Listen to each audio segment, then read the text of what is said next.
What if the comfort blanket classic you've quoted for years is actually laced with pranks, drama, and a near-fatal rewrite nobody told you existed? Good Will Hunting hit theaters in 1997 looking like a straight-arrow drama about a rough genius and the mentor who cracks his shell. But peel back the layers and you'll find out things you wish you knew back then.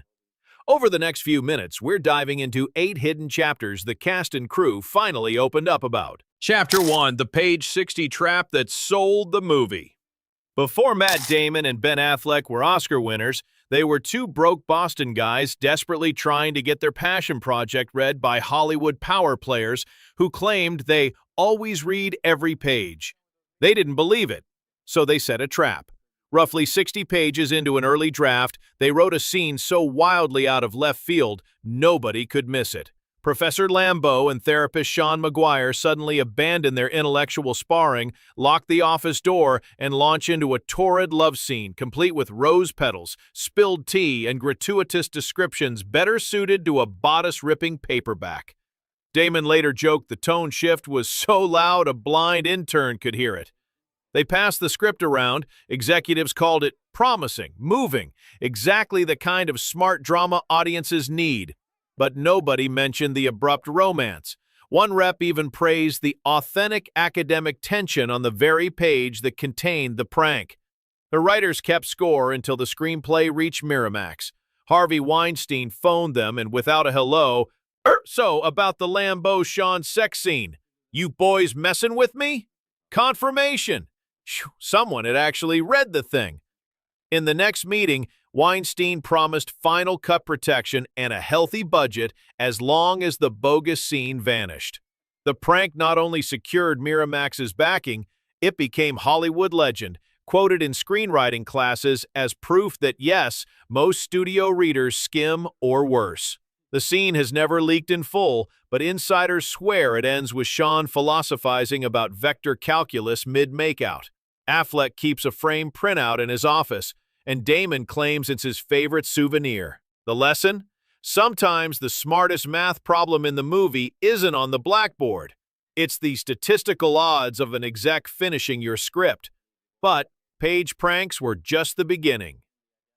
The cast soon learned on-set improvisation could change everything, literally shaking the camera. Chapter 2, Robin Williams' improvised fart story and the bench that became a shrine.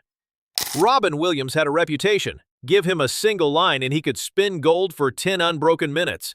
Director Gus Van Sant wanted that lightning bottled, so during Will and Sean's first therapy session, he told Damon and Williams to try one unscripted take. Williams launched into a memory of his late wife silently ripping the loudest fart in bed, how the dog woke up, how the stench hung in the air like a blanket of despair, and how he still missed that ridiculous moment more than anything. Damon's reaction is 100% genuine. Watch his shoulders tremble. He's biting the inside of his cheek, fighting a grin. A second later, the camera jitters. The operator is laughing so hard, the rig shakes.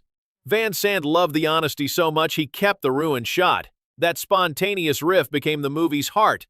Grief wrapped in humor, truth disguised as bathroom talk. Fast forward to August 2014. The world loses Robin Williams. Heartbroken fans flock to the Boston Public Garden bench where Sean once told Will, "Your move, Chief." They pile fresh apples, handwritten letters, and quotes in chalk. Local news helicopters circle overhead. Tourists take selfies through tears. By 2020, the site is an unofficial landmark. In 2024, Boston City Council debated installing a bronze Williams statue right there. Damon testified via Zoom, quoting that same fart line to remind politicians that comedy and compassion can live in the same breath. The motion remains under review, but visitors still leave apples by the dozen. One improvised story, one trembling camera, one bench, 3 ripples that turned a comedy riff into living history. Chapter 3, Gus Van Sant's stormy seascape and foreshadow in oil. In Sean Maguire's modest South Boston home hangs a watercolor of a battered fishing boat fighting monstrous waves. It shows up in 2 therapy scenes. Most viewers clock it as generic decor. Here's the twist. Director Gus Van Sant painted it himself after a lonely weekend at Cape Cod. He wanted a visual echo of Sean's grief over his wife and Will's internal storm. According to crew gossip, he finished the piece the night before shooting, dabbing extra foam onto the cresting wave because it felt more honest at 3 a.m., suggesting, look closer on your next rewatch. Early in the film, the boat list violently left. The fight looks hopeless. Near the story's end, as Sean tells Will he's never met anyone who can see, subtly symbolizing the therapist's own healing, the painting reappears, but now the mast tilts right, threading a fragile path toward calmer water. Art department insiders reveal they swapped in a second canvas, identical except for the more hopeful tilt, to whisper that both men were steering out of darkness. Van Sant's private hobby became public knowledge in 2024 when a New York gallery hosted Beautiful Bruises, an exhibition of his personal paintings from the 90s. The seascape hung front and center. Its caption read simply, "I met two friends in Boston and they changed the wind." Collectors offered six-figure bids, but Van Sant struck a deal with the Academy Museum. The painting will go on permanent display in 2026, paired with the bench from Section 2. So the next time you remember Sean's Rasputin beard and rumpled cardigan, picture the storm he quietly navigated. Because that brushstroke was steering the story long before Will figured out his own trajectory. And speaking of trajectories, the math on the blackboard holds its own hidden twist. Chapter 4. Real math, fake labels, and a genius hiding in plain. When Will solves that supposedly impossible problem outside Professor Lambeau's class, audiences assume the equations are Hollywood gibberish. Surprisingly, they're real. Graph theory, specifically Cayley's tree formula, used for counting the number of labeled trees on a set of vertices.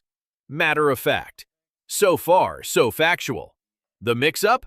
Lambeau smugly calls it a Fourier system, which is about as accurate as calling chess professional Jenga, chuckles, thoughtful. Why the mismatch? Enter John Mighton. The Canadian mathematician was hired to make sure nothing on those chalkboards would embarrass MIE faculty. He scribbled genuine problems and coached Damon on chalk-holding posture. Production marched on until Van Sant realized the camera couldn't linger long enough to explain graph theory subtleties.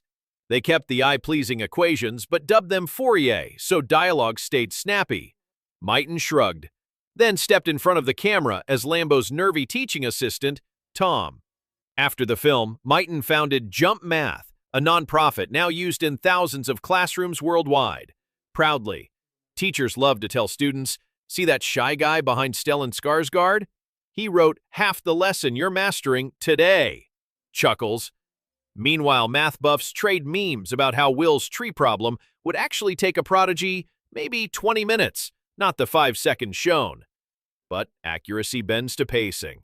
For viewers who know their matrices, the scene is a glorified Easter egg. Amused, real nerd candy labeled with the wrong flavor. But it proves the filmmakers respected the intellect of both character and audience, even if they cheated a term or two. Chuckles. Knowing. Of course, cheating extends beyond chalkboards. Mischievous. Sometimes an entire university gets swapped across an international border. Chapter 5. Toronto in disguise, and Lithgow's Harvard assist. Feel that crisp Boston air wafting through MIT's echoing corridors? Surprise! You're breathing Canadian heat! Nearly every MIT interior was shot at the University of Toronto's Knox College and Convocation Hall. Budget math made the choice easy. Tufts and MIT charged high location fees. Toronto offered generous tax breaks and a neo-Gothic look close enough for a 2-second establishing shot to seal the illusion. Still, the filmmakers craved at least one real Harvard courtyard to sell authenticity. Enter Harvard alum John Lithgow. While casually dining with Van Sant during pre-production, Lithgow reminisced about rushing through Widener Library's iron gates as a freshman. Van Sant blurted, "Could you make a call?" Lithgow rang an old dean, vouched for the script's intellectual merit, and within a week, production secured permission for dawn exteriors along Harvard Yard. If you pause the movie at Lambeau's brisk walk with colleagues, the brickwork behind him is Harvard's Sever Hall. But 30 seconds later, he opens an office door that's undeniably Toronto. The geographic sleight of hand fools almost everyone, except Toronto students who still boast, "That's my lecture hall where Damon solved the unsolvable." This Canada-Massachusetts mashup wasn't just thrift. It kept paparazzi away from Damon, then hot off Courage Under Fire, and Robin Williams, whose post-Miss Doubtfire fame made crowd control a nightmare. Toronto campuses provided controlled environments, plus cafeteria poutine on standby.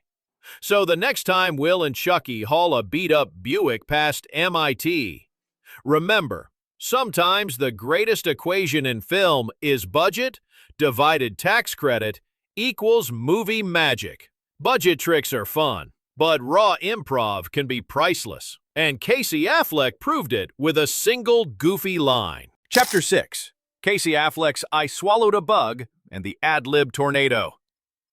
Casey Affleck wasn't even supposed to speak much as Morgan, the gang's resident motormouth. Then he walked on set and wouldn't shut up. Van Sant sensed gold. He let the cameras roll. Affleck riffed about Burger King drive-thrus, chess hustlers, and out-of-state hookups. 95% never made the final cut, but the energy infected every scene. Midway through filming the Dunkin' Donuts sequence, a gnat zoomed right into Affleck's open mouth. Reflexively, he annoyed. "Aw, man, I swallowed a bug!" Damon cracked. The crew wheezed. Instead of resetting, Van Sant kept rolling. Later, in the editing bay, the line's off-the-cuff vibe felt too authentic to lose. Bonus nerd cred. Affleck was channeling a line from Hearts of Darkness, the making-of documentary on Apocalypse Now, where Martin Sheen swats at jungle insects and mutters the same complaint. That meta-reference only surfaced years later, when film bros stitched a side-by-side TikTok mashup, sending #ISwallowedABug trending. The meme resurfaced in 2023 after Casey's cameo in Affleck and Damon's Super Bowl Dunkin' ad, with fans demanding he ad-lib a follow-up. No such luck. Though, rumor has it, the commercial's outtakes include a Beatle cameo the studio refuses to release. Casey's improv habit forced Damon to rewrite small sections nightly, so the banter felt organic. The payoff? Their on-screen friendship rings true. You believe these guys have told the same dumb jokes since grade school. And it all hangs on a bug the size of a pepper flake. Laughter, however, nearly gave way to tragedy when an early script draft decided one best friend wouldn't survive. Chapter 7. The Deleted Death of Chucky and Myths of a Lost Sequel. During rewrites, Gus Van Sant floated a bombshell. Dramatically, what if Chucky, Ben Affleck's wisecracking foreman, dies in a construction accident right before Will's crucial job interview? The sudden loss would shove Will to confront mortality and responsibility in one brutal stroke. Damon and Affleck gave it a try, scripting a heart-stopping scene where Will races to the site only to see paramedics wheel away a shrouded stretcher. They hated it. Test readers wept, sobbing, sure, but the grief hijacked every scene afterward, overshadowing the delicate balance between hope and hardship. Van Sant agreed and axed the tragedy, but pages survive in private binders. Affleck occasionally reads the monologue Will would have delivered graveside. Rumor says Damon tears up every time. Emotional. Because news of the cut leaked, fans invented conspiracy theories, speculating. Maybe the death was filmed and buried. Maybe Van Sant was saving it for a director's cut. Maybe Good Will Hunting 2 would revolve around Chucky's ghost. Emphatically, none of it true. Yet chatter grew so loud that in 2021, Damon addressed it on Marc Maron's podcast. There's no secret footage. We never shot it. And a sequel? Annoyed. Not happening. The story's done. Still, Hollywood loves a maybe. Every few years, a trade blog whispers about streaming-era revivals. Suggestions range from Will teaching at Caltech to a prequel showing Sean's Vietnam trauma. So far, studio interest fizzles. Perhaps because there's no replacing Robin Williams, sadly. Or because the original's ending is already perfect. Ironically, the near death of Chucky gave the writers a deeper respect for restraint. Sometimes the most shocking twist is the one you don't pull, and that creative restraint helped the cast channel energy into new frontiers, as their careers and the film's legacy kept evolving. Chapter 8. Legacy. Newly projects, and secrets still surfacing. 28 years later, most of the main players remain intertwined. Damon and Affleck launched Artists' Equity in 2023, promising profit-sharing models that treat crews fairly, an ethos born on the low-budget sets of their youth. Their upcoming Netflix thriller, R.I.P. 2025, reunites them on screen for the first time since The Last Duel. Damon plays a forensic anthropologist, Affleck a Boston homicide detective. Insiders say the script nods to Good Will Hunting with a cameo by Professor L, hinting Lambo wrote a true crime bestseller. Minnie Driver, whose character Skylar heads to Stanford in the original, recently narrated a podcast series dissecting the real-life mathematics controversies featured in the film. She teases in episode 6 that a mathematician consulted for Good Will Hunting later assisted NASA's Artemis moon base simulations, likely a reference to John Mighton. Stellan Skarsgård, Professor Lambo, jokes during interviews for Dune Part 2 that fans still yell, "It's not your fault" at him in grocery stores, mixing up his stern academic persona with Robin Williams' compassionate refrain.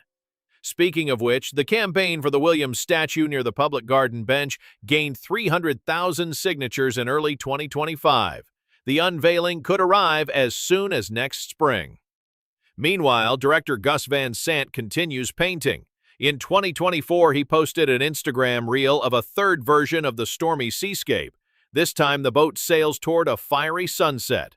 Caption: Stories evolve. Commenters speculate it symbolizes Will aging past brilliance into contentment, or maybe Van Sant just likes oranges and reds. These evolving threads prove the film is alive, characters and creators still sparking curiosity decades on.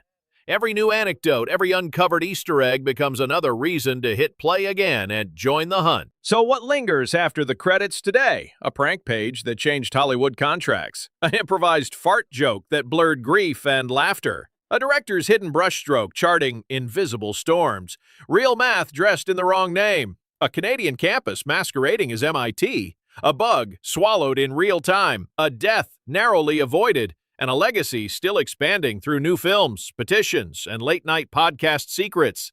If you thought Good Will Hunting was just a 90s feel-good drama, you've now seen how deep its rabbit holes run.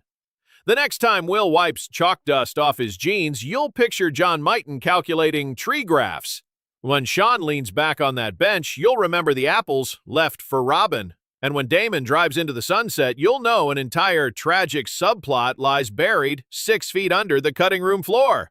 Rewatch with fresh eyes. Spot the silent waves in Sean's living room. Listen for Casey's bug joke. Count the hidden Tyrannos. And decide for yourself whether these layers were happy accidents or genius foresight. Either way, one challenge remains. How many secrets are still hiding in plain sight? Your move, Chief. Like, share, and keep hunting.